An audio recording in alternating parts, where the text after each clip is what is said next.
población se detectan casos de diabetes desde muy jóvenes, diabetes tipo 2.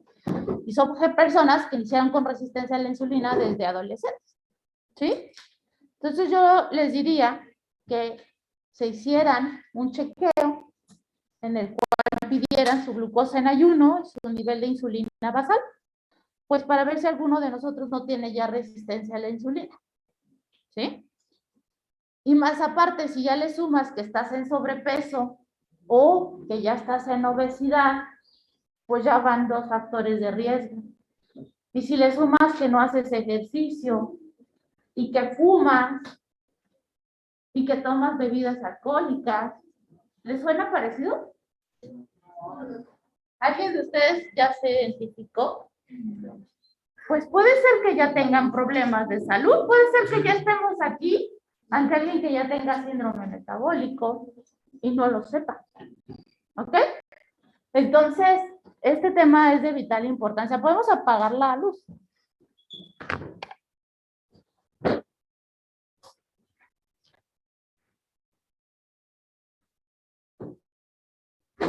Entonces, el panorama de la obesidad en México es muy desalentador, porque actualmente 7 de cada 10 personas en nuestro país tiene exceso de peso. 7 de cada 10, ¿sí? Y la prevalencia de sobrepeso es más alta en hombres, pero la prevalencia de obesidad es mayor en mujeres. ¿Eso qué significa? Ajá. ¿Sí? Los hombres están como... Pues que ya todos tenemos exceso de peso, pero los que se ha identificado que tienen más grado de obesidad son las mujeres. Ahora, si nos pusiéramos a ver a nivel mundial, ¿cómo están los otros países?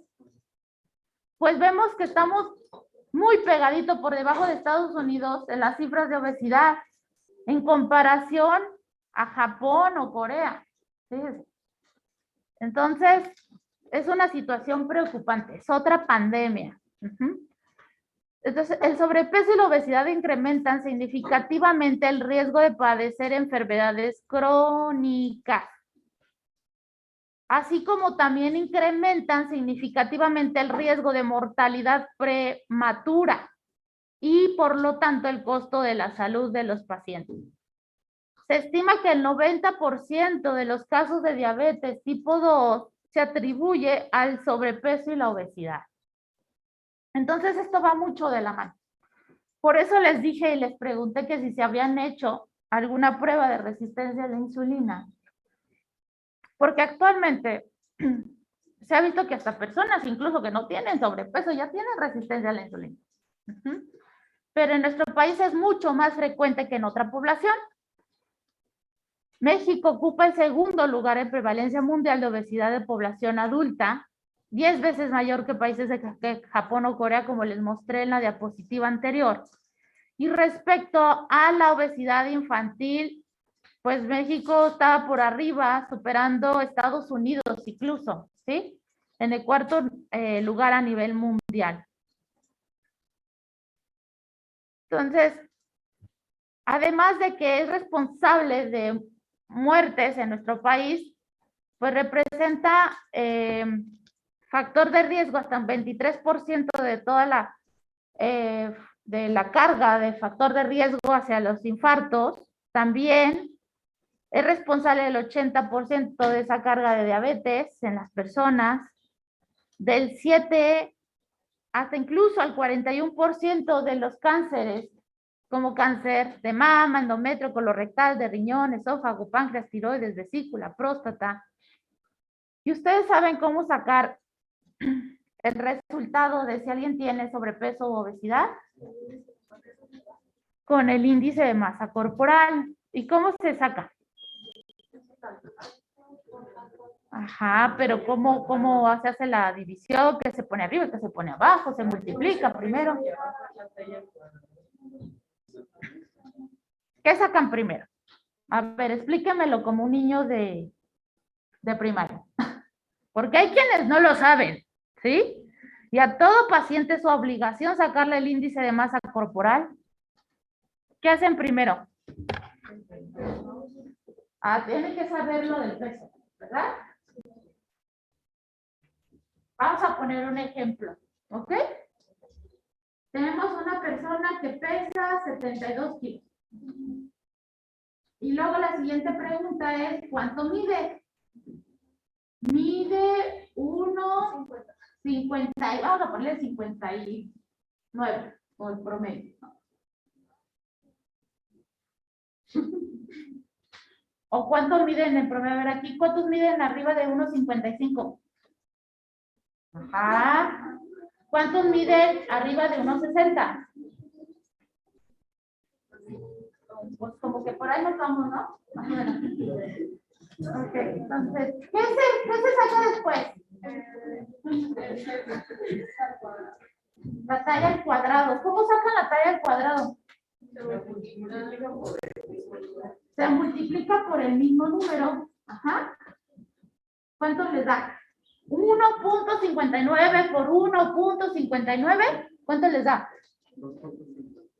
2,52. Y luego, el peso se escribe a ver cuánto les da. ¿28?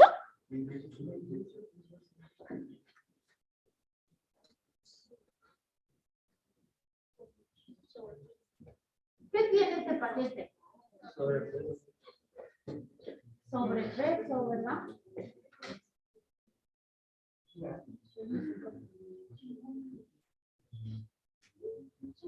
Entonces, tal vez les venga un caso clínico en el que tengan que sacar el índice de masa corporal. Pero también podemos ver si alguien tiene obesidad abdominal o también conocida como abdominal central. ¿Qué creen ustedes que tenga mayor relevancia o que sea mayor factor de riesgo? Una mujer que tiene acumulación de grasa en las piernas y las caderas o que tiene acumulación de grasa en el abdomen. Ajá, específicamente sería la grasa visceral. ¿Sí? ¿Ok? Entonces, si hay una obesidad de tipo ginecoide, que esa es como estilo en forma de pera. ¿Sí han visto las?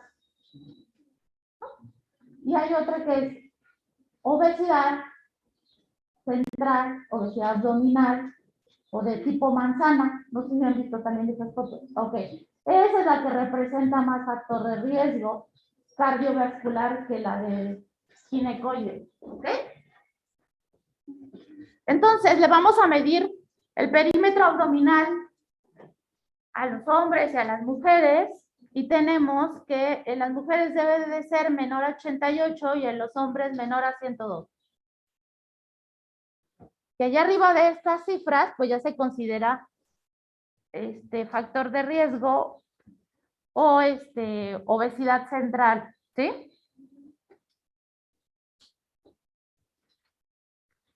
Las causas de la obesidad pues son multifactoriales. ¿De qué depende? De un montón de cosas, desde la genética, estilos de vida, la cultura, la condición económica. ¿Qué le saldrá más barato a nuestra población? ¿Hacerse un salmón diario con verduras? ¿O ir a la tiendita por unos pastelitos tía Rosa y una coca? ¿Sí? Pues créanlo o no, sí, el estatus económico de una persona sí afecta si tiene obesidad o no. ¿Y por qué les digo que genético o ambiental social? Actualmente ya está demostrado que hay enfermedades que se desarrollan desde que estás en el vientre de tu mamá, ¿sí? Y aquellas mujeres que tuvieron carencia de nutrientes, que estuvieron con desnutrición durante el embarazo, tienen 3 veces más el riesgo de ese bebé de presentar diabetes en la adultez que alguien que no sufrió de desnutrición durante el embarazo. ¿Ok? Entonces, sí, alguien que tenga bajos recursos sí va a repercutir en la salud de sus, pues sí, de su familia, de sus hijos. Entonces, la obesidad es el resultado de un consumo de calorías superior al gasto energético. Esa definición es muy simple. ¿Sí se entiende? Es decir, estoy comiendo más calorías de las que realmente ocupo al día a día.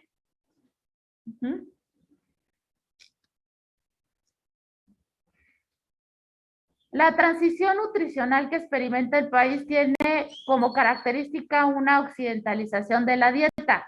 ¿Y a qué me refiero con occidentalización? ¿Qué es lo que comen los de Estados Unidos? Comida rápida. Ajá. Entonces, se ha visto que la balanza ha habido un aumento en la disposición de estos alimentos procesados a bajo costo, que son muy ricos en altas cantidades de grasas, azúcar, sales, y va a haber un aumento en los consumos de comida rápida. Y también se ha visto que ha habido una disminución en el tiempo que las personas pasan haciendo ejercicio o que pasan preparándose sus alimentos en casa. Entonces, todo esto ha dado como resultado, pues, la pandemia que tenemos en nuestro país, de la obesidad. Pero también tienen que saber que como consecuencias, y a eso vamos a enfocarnos en la clase del día de hoy, a las consecuencias que trae la obesidad, ¿sí? Una de ellas es que disminuye la esperanza de vida. De vida en un paciente con obesidad de 6 a 20 años. Las personas con obesidad grave mueren 8 a 10 años antes que las personas con peso normal. Cada 15 kilos extra aumenta el riesgo de muerte temprana aproximadamente en un 30%. Entonces, esta imagen nos pone de manera muy clara la diferencia entre esa grasa que me decían, esos tipos de grasa que hay visceral.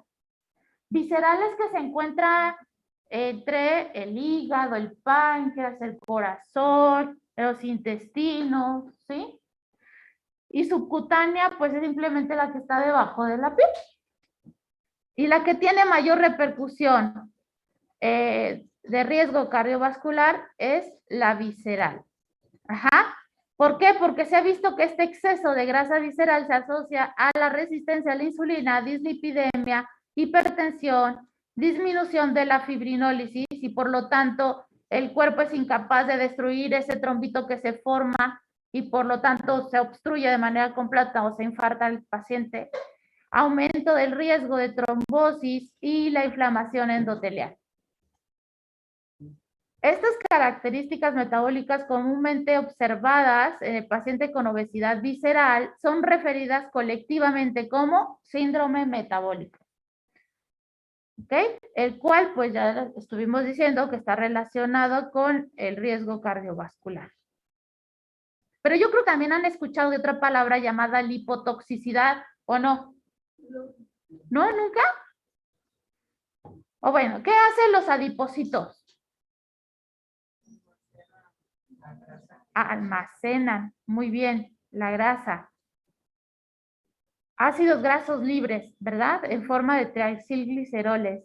Y después, en algún momento lo tiene que liberar esa grasa. ¿Cuándo lo liberan? Pues cuando estamos en ayuno intermitente, ¿no?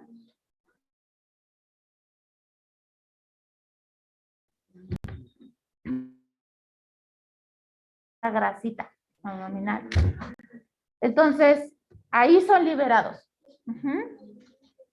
Pero ¿dónde se están almacenando esos adipocitos? Por eso les pregunté qué tipos de grasa conocen.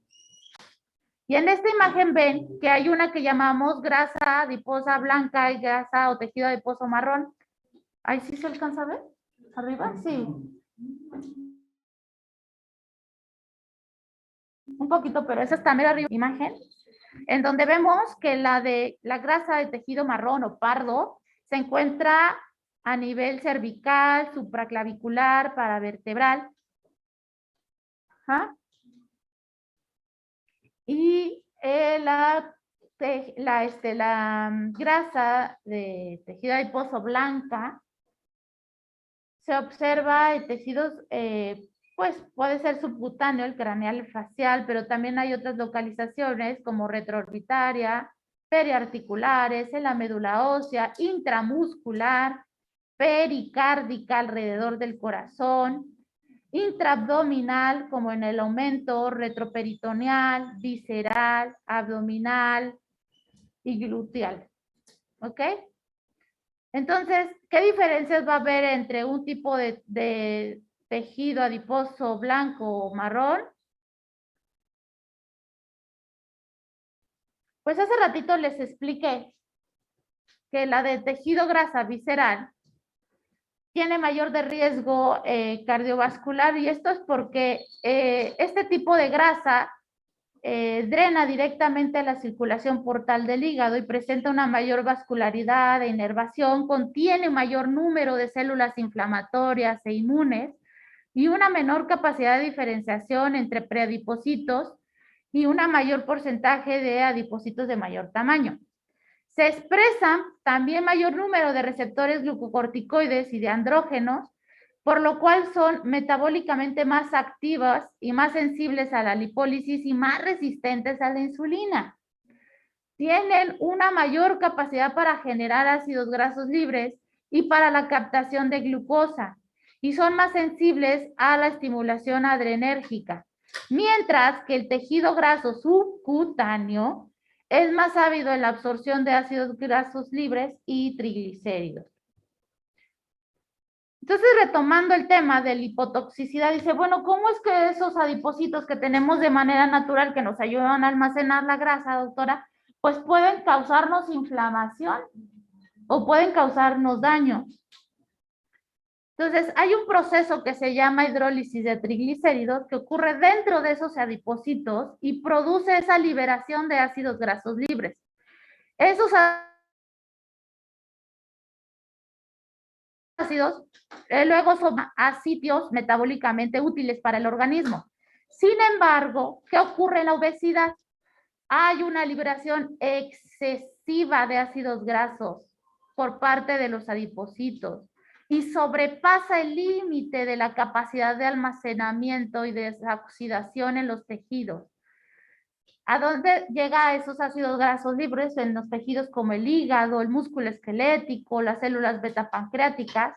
Y este exceso de ácidos grasos libres disponibles induce la activación de otras vías metabólicas que son alternativas de tipo no oxidativo y por lo tanto son dañinas. Por ejemplo, ¿de qué vías les estoy hablando? Pues una vía llamada de ceramidas, vía lisosomal, vías de estrés de retículo endoplásmico, y estas conducen a la generación de especies reactivas de oxígeno y a un acúmulo de metabolitos tóxicos a nivel intracelular. Y a todo este fenómeno le llamamos lipotoxicidad. ¿Ok? Entonces, ¿qué genera la lipotoxicidad? ¿Qué genera? Pues una secreción excesiva de citocinas inflamatorias. Es como si su cuerpo por dentro todo el tiempo estuviera inflamado. Imagínense que diario les están dando golpes en el cuerpo. Entonces diario están produciendo esas células inflamatorias. ¿Y qué hacen las células proinflamatorias? ¿Son benignas para nuestro cuerpo? Pues cuando se debe reparar un tejido que se acaba de herir, pues sí, claro que es bueno, porque pues nos ayudan a generar el estímulo doloroso para decir, ay, aquí está pasando algo, y el estilo de cicatrización. Pero que esté pasando las 24 horas y durante años no es normal. Conduce a un proceso inflamatorio sistémico de bajo grado en el cuerpo. Entonces, múltiples estudios han documentado asociaciones significativas de que hay aumento de las concentraciones de interleucina 6, de factor de necrosis tumoral alfa, de proteína C reactiva en tejidos adiposos viscerales. Entonces, la lipotoxicidad conduce a algo descrito que se llama apoptosis. Específicamente algo en las células de tejido adiposo llamado lipoapoptosis. Por medio de vías diferentes, vías extrínsecas o mediadas por receptor o diferentes tipos de vías. O sea, el problema es que genera una muerte celular de la célula. ¿Sí? Entonces, si hay un aumento de las muertes celulares,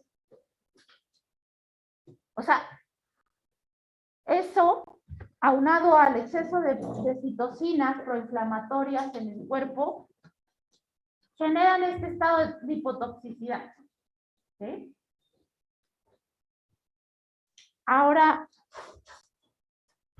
¿cómo es que se relaciona la obesidad con la resistencia a la insulina?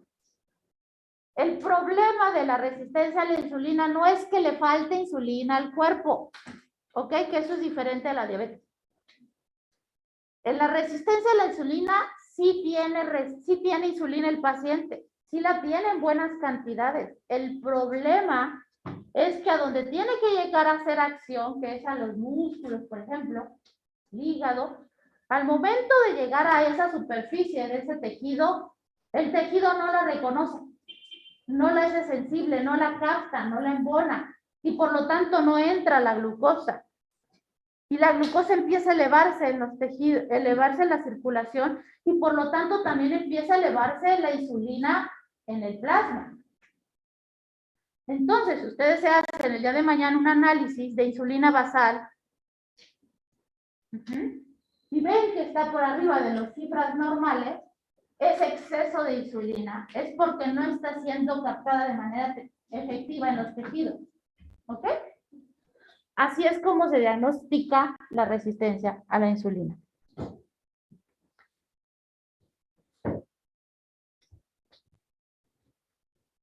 ¿Y cómo es que se relaciona la obesidad con la dislipidemia aterogénica, que es la que dijimos que causa los infartos, ¿verdad?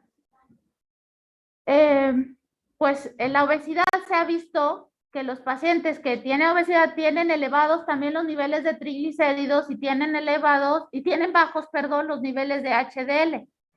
Que ya quedamos que los niveles de colesterol tipo HDL son los que limpian ese colesterol malo, LDL, de las arterias, y por lo tanto disminuyen el riesgo cardiovascular o el riesgo de un infarto. Entonces, imagínense, los pacientes con obesidad, pues están bajos de ese tipo de nivel de colesterol y por lo tanto tienen más riesgo de que se infarten. Ay, lo tengo en mi bolsa colgado. Permítame. Es el suyo, ¿verdad?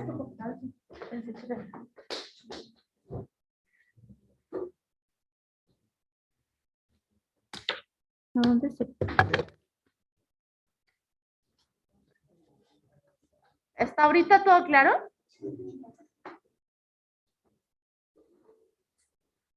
Entonces, la obesidad y la resistencia a la insulina en el tejido adiposo están asociados con un deterioro en la capacidad de captación de los ácidos grasos, con un incremento en la lipólisis por parte de los adipocitos. Esto conduce a una mayor disponibilidad de ácidos grasos no esterificados, circulantes en relación con los requerimientos tisulares.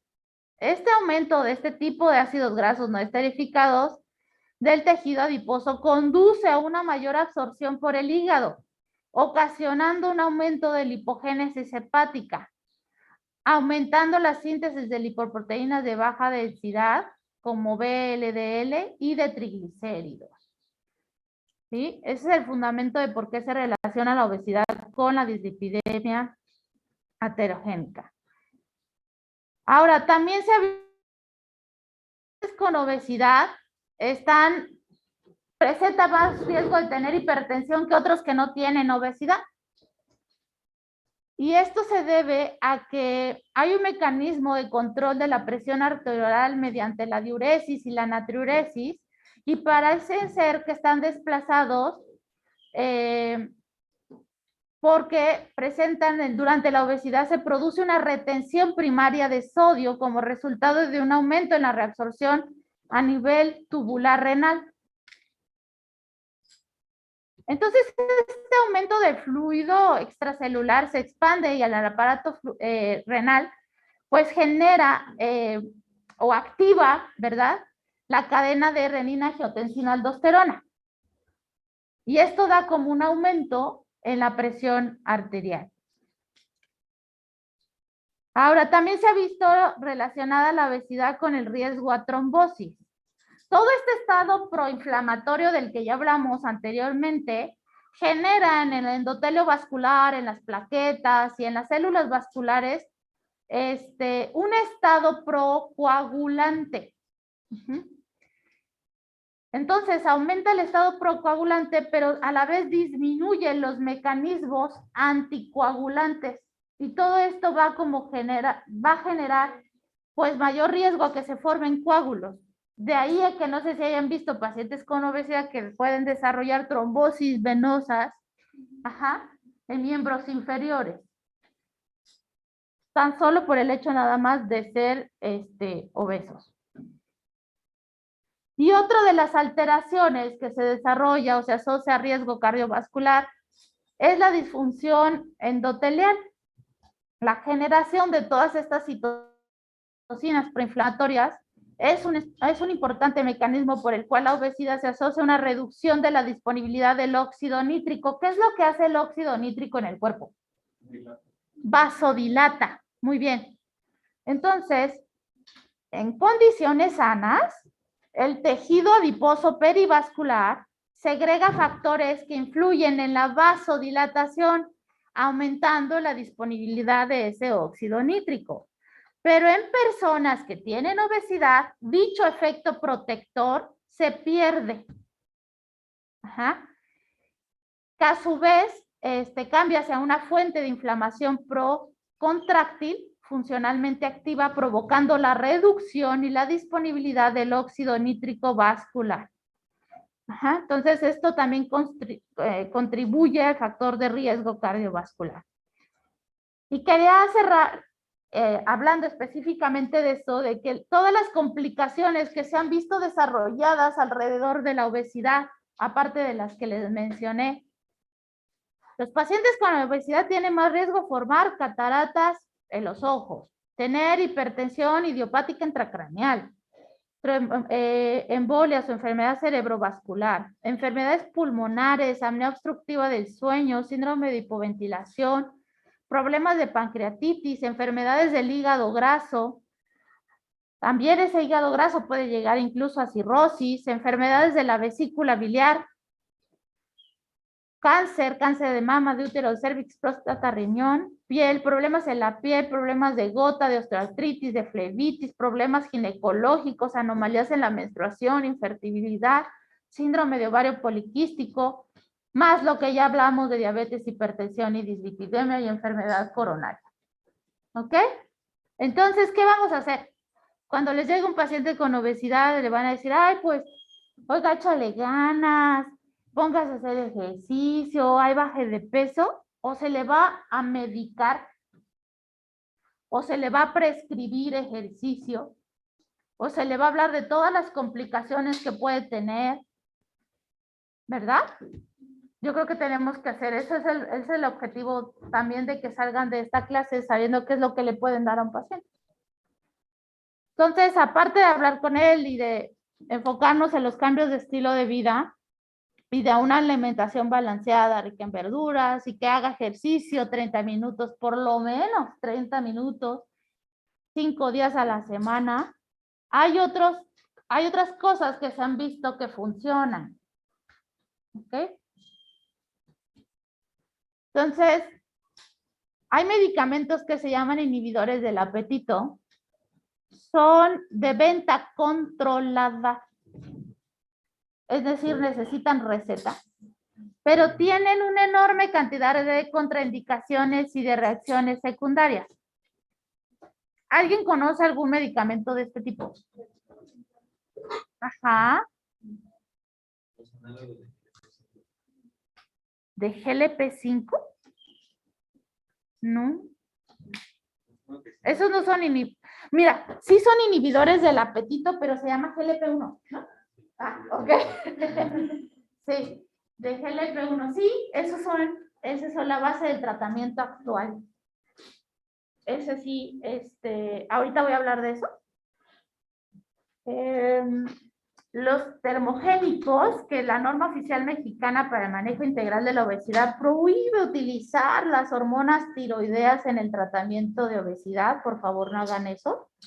Los que disminuyen la absorción de grasa en el intestino, ese sí está aprobado por la FDA, ¿ok? Como el Orlistat, que es un producto que inhibe la absorción de una pequeña cantidad de grasa consumida en la dieta y puede generar también unos efectos secundarios que tienen que avisarle al paciente. ¿Cuáles son esos efectos secundarios? Diarrea, flatulencias que expulsen gotitas de grasa. ¿Ok?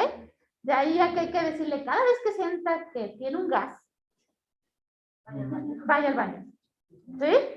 No vaya a ser que tenga ahí un accidente. También están los medicamentos que disminuyen la absorción de azúcares a nivel intestinal, como por ejemplo la carbosa, que evita que una parte de los azúcares ingeridos con la dieta se absorban a nivel intestinal. Y se utiliza en el tratamiento de la diabetes. Puede ser útil, pero se debe tener cuidado porque este medicamento también causa efectos secundarios no deseados, por ejemplo, también muchos gases, muchas flatulencias, eructos, distensión abdominal. Entonces, pues no se apegan bien al tratamiento. Están los medicamentos que disminuyen la resistencia a la insulina, por ejemplo, la metformina, que puede ser útil en casos específicos, se utiliza también en diabetes, ¿no? Ya lo sabemos. Pero no por el hecho nada más de dejarle la metformina significa que ya vaya a bajar de peso mágicamente el paciente. De hecho, lo más paciente se hace ser como 2 kilos, 2.5 kilos, si se fijan, no es mucho. Lo que realmente hace la chama de bajar de peso es bajarle el consumo de calorías y empezar a hacer más ejercicio. Y ahora sí, vamos a hablar de los análogos del GLP-1 que comentaba su compañero, que si me preguntan, es el tratamiento más efectivo, ¿sí? Es el tratamiento más actual para el tratamiento de la obesidad, tal que desgraciadamente es inyectado. Y eso no les gusta mucho. Ajá. Pero debo de decirles que es un piquete que no duele. Actualmente ya son las agujas más chiquitas, no sé si han visto las agujas de pluma. ¿Sí? Si no, en una clase se las puedo traer, les puedo enseñar el medicamento y cómo se pone y todo, ¿sale? Es un medicamento que viene en una forma de pluma y que se embona la agujita, que esa se tiene que desechar cada vez que se utilice. Y se va graduando, se empieza por una dosis muy bajita y cada semana se va subiendo la dosis y el paciente se la debe de inyectar diario. Ahora, este medicamento, pues es un poco costoso o muy costoso para algunos. Aproximadamente la plumita cuesta como 1,000 pesos si está en promoción y si no, pues más arriba de ese precio. Y estamos hablando que en las primeras semanas de tratamiento, a lo mejor la plumita les dura unas 4 semanas, pero ya después dura menos, porque se va subiendo de dosis y utilizan más medicamento. El objetivo es utilizarlas por el tiempo hasta llegar al peso ideal del paciente. Entonces pueden estar utilizándola 2, 3, 4, 5, 6 meses o más hasta llegar al peso. Ahora, este tipo de medicamento, el nombre comercial es Saxenda, ¿ok? Y este tipo de medicamento va a generar una serie de efectos en el cuerpo del paciente que no le va a generar apetito o se lo va a disminuir casi en un 80%.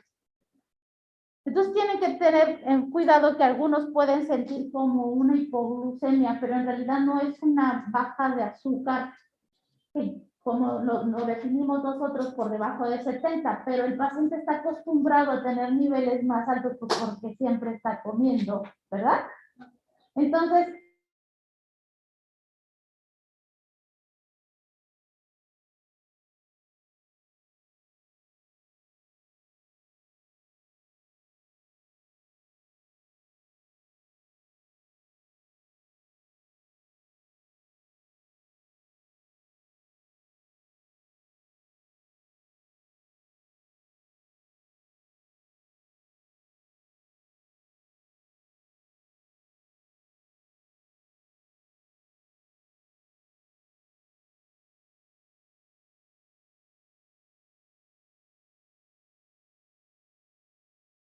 perder peso no es placentero.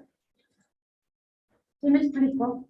O sea, es por su bien, es por su salud, sí tiene efectos el medicamento y se le explica, pero todo es para lograr un objetivo mayor que le va a ocasionar más placer en un futuro, que es estar vivo durante 8 o 10 años más, que es que no le dé cáncer, que es que no tenga diabetes, que no tenga hipertensión. Entonces, si ustedes les explican al paciente los beneficios a mediano o a largo plazo, verán que el placer es mucho mayor que el disconfort que le está ocasionando el medicamento. Sí. ¿Ahí es parecido a los anorexígenos o no? No, este es completamente diferente. Los anorexígenos, como la fentermina, ocasionan efectos secundarios adrenérgicos. Por ejemplo, quien ha tomado esos medicamentos siente que le late rápido el corazón, que están sudorosos, que están temblorosos. Incluso pueden tener problemas de que tengan inflamación de ciertas venas. Por ejemplo, salen hemorroides, les da dolor testicular a los pacientitos. Entonces, todos los medicamentos pueden llegar a tener efectos secundarios. También hay otros medicamentos controlados que se dan para bajar la ansiedad y otros que se dan para bajar los antojos. ¿Ok? Entonces también son caros. La cajita debe salir como 1,300, 1,400 pesos. Pero sí les ayuda a los pacientes. Miren, yo lo que quiero que se lleven de esta plática es de que no hay que satanizar a los medicamentos para ayudar a bajar de peso. Si ustedes tuvieran obesidad, piensen, ¿ah? ¿Qué prefieren? A largo plazo tener enfermedades mucho más caras o invertir en un medicamento que ahorita va a salir caro, pero que me va a evitar llegar a esas enfermedades. Pero es que a veces no es suficiente con que le digas haz ejercicio o come sano, y hay gente que hace bien la dieta y no baja. Es que yo ya he hecho dieta durante un año, doctora, y les juro que nada más bajé tantito, pero no he podido seguir bajando. Y es por esa resistencia a la insulina. Y ese medicamento, el Saxenda, le ayuda a la resistencia a la insulina. La metformina le ayuda a la resistencia a la insulina y empiezan a bajar los pacientes de peso. Entonces, se debe de tratar a los pacientes con obesidad, con medicamentos, sí. Si cumple los criterios, ¿sí? Y si se va a estar vigilando los efectos secundarios, porque eso sí les van a llamar.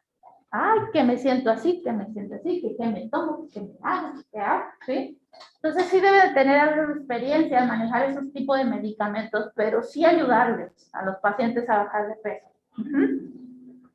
Bueno, otra de las cosas, ya para terminar, es que muchos de los pacientes que sufren obesidad tienen una enfermedad emocional de base.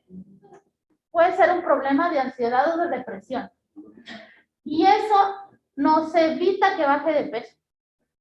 Entonces, si ya sabemos que debemos de tratar la enfermedad de obesidad y detectamos que tiene depresión o ansiedad, se debe de tratar. ¿Ok? Con algún antidepresivo. Y por último, pues la fibra. La fibra actúa ayudando a saciar con más facilidad. Por ejemplo, Si tú le dices al pacientito que antes de que se coma el guisado de la comida, primero se come un plato de ensalada. Esa fibra que tiene la ensalada ya lo va a llenar y por lo tanto le va a quedar menos espacio para que tenga antojos para más tortillas cuando llegue la hora del guisado. Es algo muy sencillo que le pueden decir al paciente, pero es muy efectivo. ¿Ok? El chiste es que no sean 3 pedacitos